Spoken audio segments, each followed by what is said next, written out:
আমাদের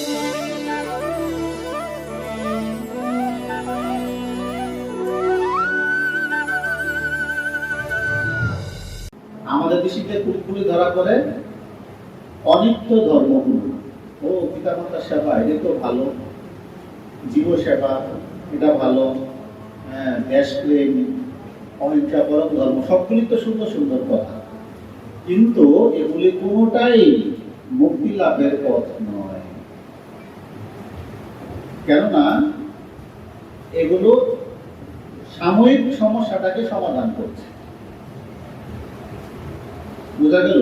তো ওর জন্য সাময়িক দুঃখ ঘোচানোর জন্য ভগবানের কাছে বলেছিলেন, হে কৃষ্ণ, আমি যুদ্ধ করব না, যুদ্ধ না করলেই সমস্যার সমাধান হয়ে যাবে।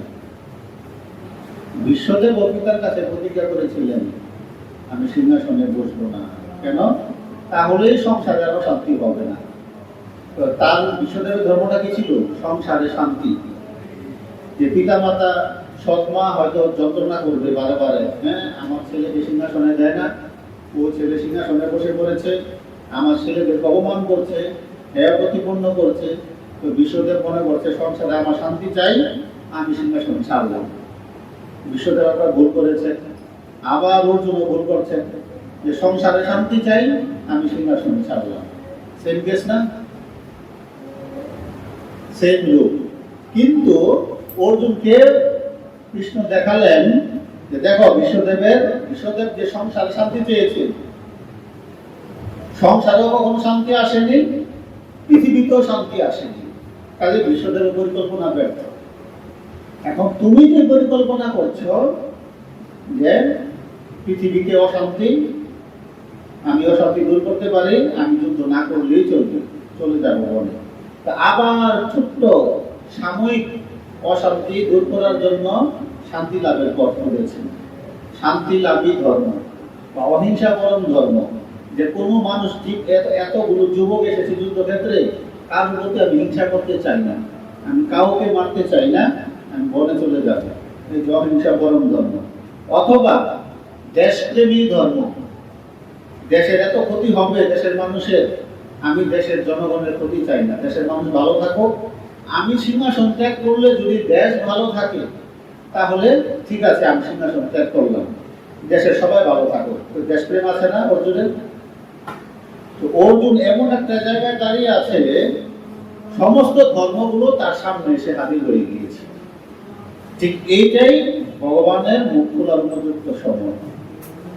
এখানে বিশ্ব ভাতৃত্ববোধের কথাও এসে পড়ে, কারণ সমস্ত বিশ্বের রাজন্যবর্গ উপস্থিত।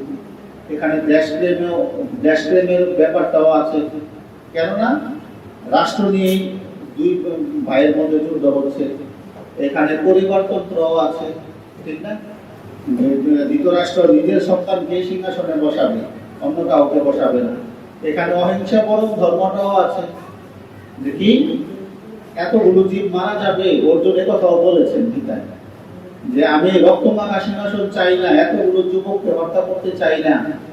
এই যুবকগুলোকে হত্যা করলে কুলবধূগণ বিধবা হয়ে যাবে, আর তখন মেয়েগুলো নষ্ট হয়ে যাবে, খারাপ হয়ে যাবে, কাজে এটাও চাই না। কাজে এখানে সংসার ধর্মের কথা বলা আছে, সব ধর্মের মিলন এই স্থানটা। এইবার কৃষ্ণ কোন ধর্মটাকে স্থাপন করবেন? দেশপ্রেম।